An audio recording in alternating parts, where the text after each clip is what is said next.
Hi everyone, welcome to Achievers Educational Academy. So இந்த வீடியோவில் நம்ம தமிழ் சுருக்கெழுத்து அத்தியாயம் 8 பார்க்க போகிறோம். அத்தியாயம் 8 வந்து சிறிய சுழி.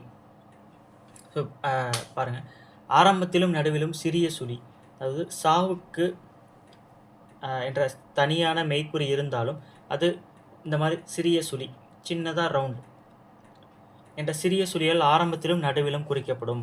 நல்லா ஞாபகம் வச்சுக்கோங்க, ஆரம்பத்திலும் நடுவிலும் மட்டும்தான், லாஸ்ட்டில் குறிக்க மாட்டோம். லாஸ்ட்டில் இந்த மாதிரி சுழி வந்து போட மாட்டோம்.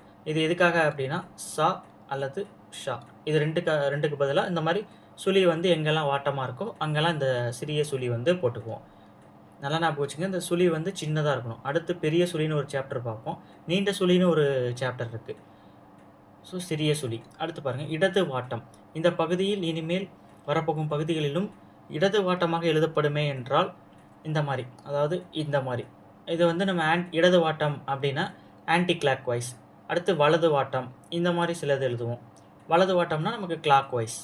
இடது வாட்டம்னா ஆன்டி கிளாக் வைஸ், வலது வாட்டம்னா கிளாக் வைஸ்.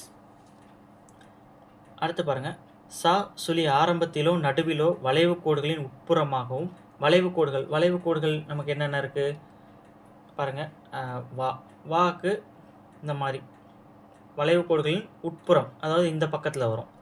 அடுத்து வந்து மா இருக்குது இல்லைங்களா, மாவு வளைவு கோடு. ஸோ அது மாதிரி மாவுக்கு இந்த புறம்.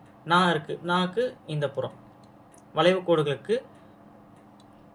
கோடுகளின் உட்புறமாகவும் கோணங்களின் வெளிப்புறமாகவும். கோணங்கள் அப்படின்னு சொல்கிறாங்க எதுனா, இந்த மாதிரி பா, கா, இதெல்லாம் வந்து சா, ரா, இதெல்லாம் வந்து கோணங்கள். இதுக்கு வந்து வெளிப்புறமாக ஒன்றும் இல்லைங்க. வெளிப்புறமாகனா முன் சைடு பார்த்தோம் இல்லைங்களா, அது இந்த பக்கம்.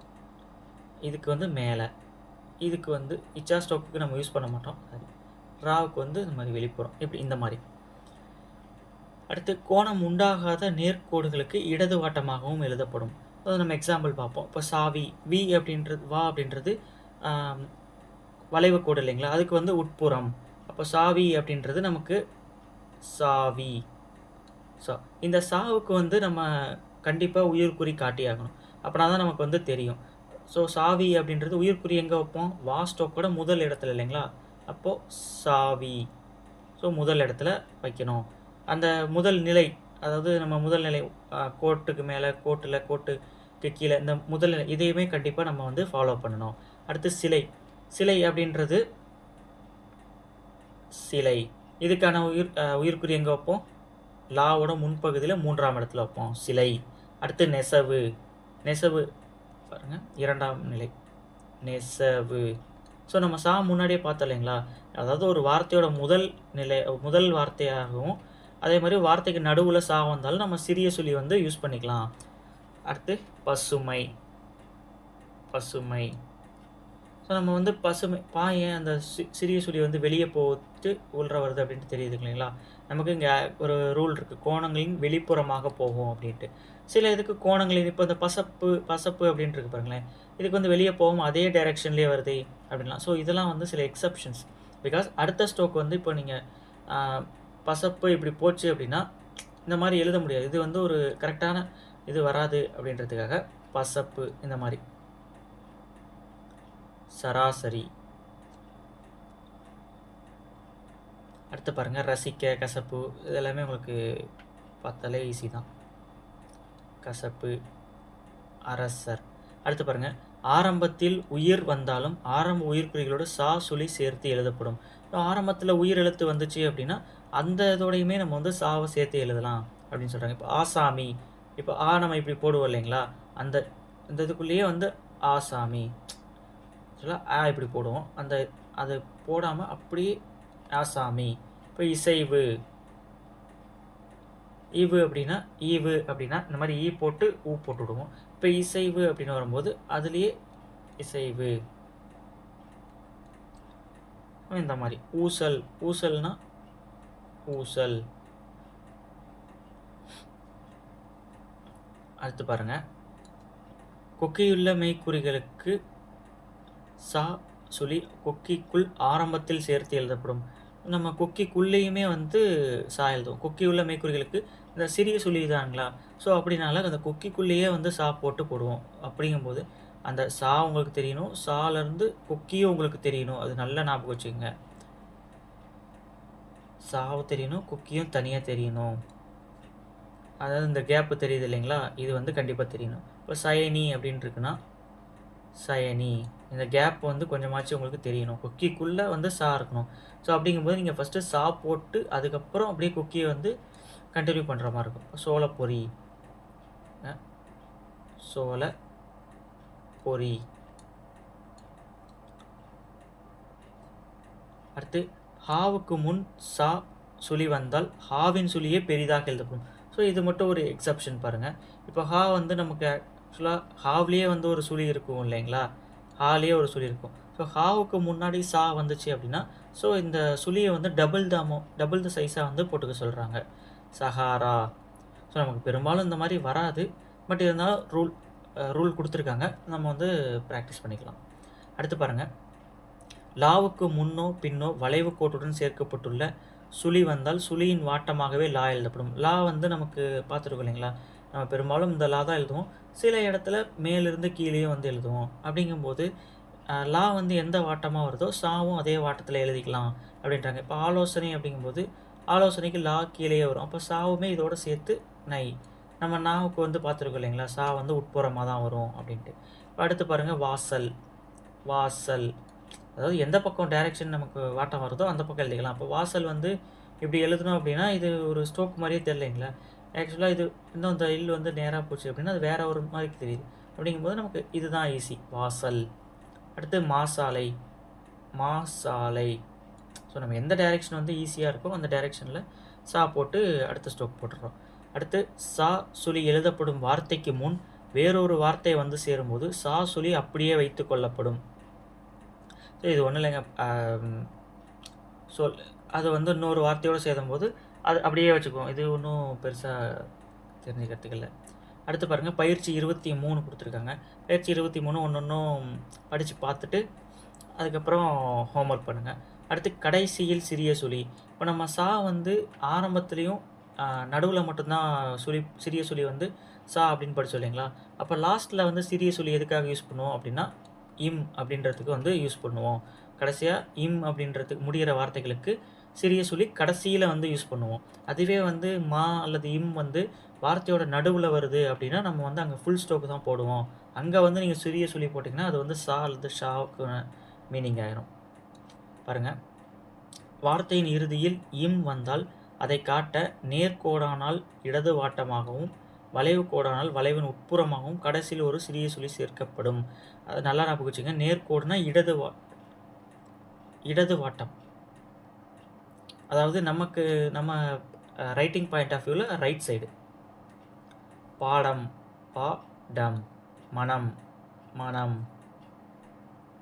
குணம். குணம். ஸோ இந்த மாரி. மௌனம், கோலம் எல்லாமே குடுத்துருக்காங்க. இப்போ வம், தவம் அந்த மாரி வச்சுக்கோங்களேன். தவம். அப்ப அந்த மாரி வளைவு கோடுகளுக்கு அதோட உட்புறமா, நம்ம சா சொன்ன மாரியே வந்து வளைவு கோடுகளுக்கு உட்புறமா தான் வரும். அடுத்து பாருங்க. ஆனால் ஒரு வார்த்தையின் கடைசியில் உயிரொலி வந்தால் உயிர்க்குறியை போட கடைசியில் ஒரு கோடு இருக்க வேண்டியது அவசியம். அதனால் கடைசியில் இம் என்பதோட உயிரொலி சேர்ந்து விட்டால் இம் சொல்லியை உபயோகப்படுத்தாது முழுவதுமே எழுதப்படும். இப்போ படம் அப்படின்ட்டு இம்முன்னு முடிஞ்சிருச்சு அப்படின்றனால நம்ம வந்து இந்த மாதிரி சிறிய சொல்லி போட்டு விட்டோம். இப்போ படமே அப்படின்ட்டு முடிஞ்சிருச்சு அப்படின்னா நம்ம படம் இப்போ போட்டு இதுக்கு வந்து நம்ம உயிர்க்குறி கொடுக்க முடியுமா அப்படின்னா முடியாது. பிகாஸ் உயிர்க்குறி எங்கே கொடுப்பீங்க? இந்த இடத்துல 2வது இடத்துல வச்சீங்க அப்படின்னா அது வந்து அந்த டாவுக்கான உயிர்க்குறி ஆயிரும். முன்பக்கமும் வைக்க முடியாது. பிகாஸ் இம்முக்கு அந்த சிறிய சொல்லிக்கு அப்புறம் எந்த ஸ்ட்ரோக்கும் இல்லை. அப்படிங்கும்போது அந்த இடத்துல நம்ம முழு ஸ்ட்ரோக்கை ஸ்ட்ரோக்கை போட்டு இந்த சுழிச்சு விடுவோம். படமே. இப்போ நிஜமாக அப்படின்ற போது நிஜமாக. நிஜம் அப்படின்னு இருந்துச்சு அப்படின்னா நிஜம். இந்த மாதிரி சிறிய சுழிவை போட்டு முடிச்சுக்கலாம். இது நிஜமாக அப்படின்னு இருக்கு. நிஜமாக. அடுத்து பாருங்க. வேற்றுமை ஏற்ற வார்த்தைகளில் இறுதியில் இம் சேர்ந்தால் உருபுக்குறிகளோடு இம் சுழி சேர்க்கப்படும். ஸோ இது நம்ம வேற்றுமை உறுப்புகள் பார்த்தோம் இல்லைங்களா? அதில் எனக்கு அப்படின்னு இருந்துச்சு. எனக்கும் அப்படின்னா அதில் லாஸ்ட்டாக இம் சேர்த்துக்கிறோம். என்னிடம், என்னையும், லாஸ்ட்டாக இந்த மாதிரி சிறிய சொல்லி சேர்த்தோம் அப்படின்னா அது வந்து இம்முக்கு வந்துடும். இம் என்பதற்கு பிறகு உடைய, என்ற, என்று வந்தால் அவற்றுக்கான குறிகளை சேர்த்து எழுதப்படும்.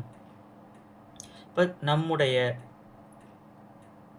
நம்முடைய இது வந்து நம்முக்கானது. அதுலேயே உடைய பார்த்தோம் இல்லைங்களா, நம்முடைய. தம்முடையனா இது வந்து தம்முக்குடையது, அது தம்முக்கானது. அது வந்து அதுலேயே அந்த உடைய சொல்லி, சாரி உடைய குறி. தம்முடைய. போகும் என்று, போகும் இது வந்து போகும்.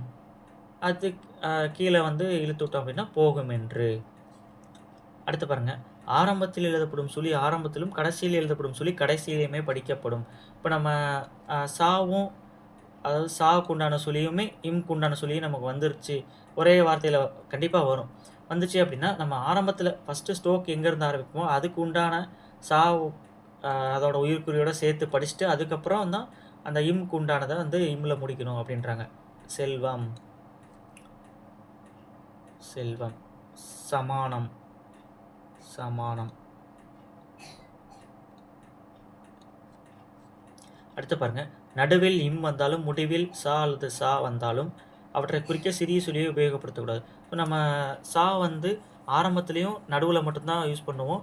அதே மாதிரி இறுதியில் சிறிய சொல்லி வந்துச்சு அப்படின்னா நம்ம இம் யூஸ் பண்ணுவோம். மற்ற இடத்துல வந்துச்சு அப்படின்னா நம்ம ஃபுல் ஸ்டாக்கை தான் போடுவோம்னு சொல்லியிருக்கோம் இல்லையா. ஸோ அதுக்கான எக்ஸாம்பிள்ஸ் தான் இங்கே கொடுத்துருக்காங்க.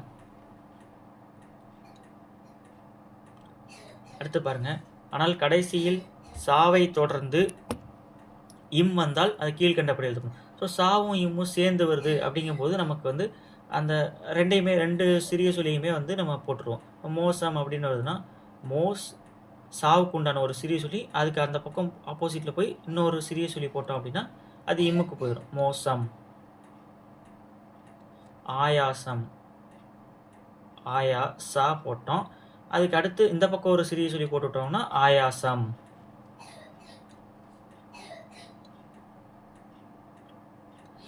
அடுத்து பாருங்கள், தனிக்குறி சொல்லுக்குமே வந்து நம்ம அந்த கடைசியில் சிறிய சொல்லி சேர்த்தோம் அப்படின்னா அது வந்து நம்ம இம் ஆயிரும் அப்படின்னு யூஸ் பண்ணிக்கலாம்.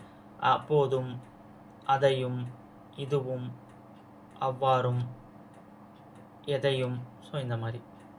அடுத்து பாருங்கள், சுருக்கத்தில் சம், ஆயாசம் என்பதற்கு போடப்படும் சம் என்பது சுருக்கத்தில் அவசியம், அம்சம் என்பதை காட்ட வாகுள்ள இடங்களில் அதுக்கு முன் வரும் குறியுடன் சேர்த்து எழுதப்படும். ஸோ இது ஒரு தனிக்குறி சொல் மாதிரி தான். இப்போ இந்த சம் போட்டோம் இல்லைங்களா, அதாவது இப்போ ஆயாசம், இந்த சம், அது இந்த ஏரியா மட்டும் இருக்குது இல்லைங்களா, இதை வந்து நம்ம ஒரு வார்த்தையோடு போட்டோம், ஒரு வார்த்தைக்கு பின்னாடி போட்டோம் அப்படின்னா அது எது மீன் பண்ணணும்னா அவசியம் அல்லது அம்சம் அப்படின்றத மீன் பண்ணும். போவது அவசியம், இப்போ போவதுக்கு நமக்கு தெரியும், இது வந்து போவது, இதுலேயே இந்த மாதிரி சின்னதாக போட்டு விட்டோம்னா போவது அவசியம். இப்போ ஓர் அம்சம் அப்படின்றாங்க, ஓர் அம்சம், சா போட்டு இம் போட்டுடுறோம், ஓர் அம்சம். அடுத்து பாருங்கள், பயிற்சி 24 கொடுத்துருக்காங்க. இது வந்து டிரான்ஸ்கிரைப் பண்ணி பார்த்துட்டு ஹோம்ஒர்க் பண்ணிடுங்க. அடுத்து பயிற்சி 25 அதே மாதிரி தான். தென் வந்து சிறிய சொல்லிக்கு உண்டான சில வினை சுருக்கங்கள் கொடுத்துருக்காங்க. வினை சுருக்கங்கள் நம்ம போன அத்தியாயத்திலே பார்த்துருப்போம் இல்லைங்களா, வினை எழுத்துக்களோட சேருகிற சுருக்கங்கள் வந்து வினை சுருக்கங்கள். ததையும், இப்போ ததை அப்படின்ட்டு பார்த்துருக்கோம், அதில் இம் சேர்த்து கொடுக்குறாங்க. லாஸ்ட்டில் வந்து இந்த மாதிரி சிறிய சொல்லி போட்டோன்னா ததையும். ததாகும், ததாக அப்படின்ட்டு நம்ம பார்த்தோம், அதில் சிறிய சொல்லி போட்டோன்னா ததாகும். வதாகும், இது வந்து வது, அதுலேயே வதாகும். ஆளொலிய, கேட்டாலொலிய, அந்த மாதிரி வரும்போது லா போட்டு யா போட்டுடுறாங்க, கேட்டாலொலி. அடுத்து தாளொலிய, தா மட்டும் எக்ஸ்ட்ரா ஆட் பண்ணிக்கிறாங்க. அடுத்து மேயிலொலிய, இம் அளவில், இம் அளவில் அப்படிங்கும்போது லா போட்டு இல் போட்டு விட்றாங்க. விட்டால் அப்படிங்கும்போது வி, இட்டால் இல். விடில் அப்படிங்கும்போது வி வந்து சின்னதாக போடுறாங்க. இது வந்து சுருக்கும் முறை அப்படின்ட்டு வந்து பின்னாடி பார்ப்போம். சுருக்கும் முறை, இரட்டிப்பு முறை, அது வந்து பின்னாடி பார்ப்போம். அது ரொம்ப யூஸ்ஃபுல்லாக இருக்கும், அது பின்னாடி பார்ப்போம். ஸோ இப்போதைக்கு இதை வந்து மெமரி பண்ணிக்கங்க. விடில், அதாவது வி சின்னதாக இருக்கணும், இல் நார்மல் சைஸு. அடுத்து பயிற்சி 26 கொடுத்துருக்காங்க.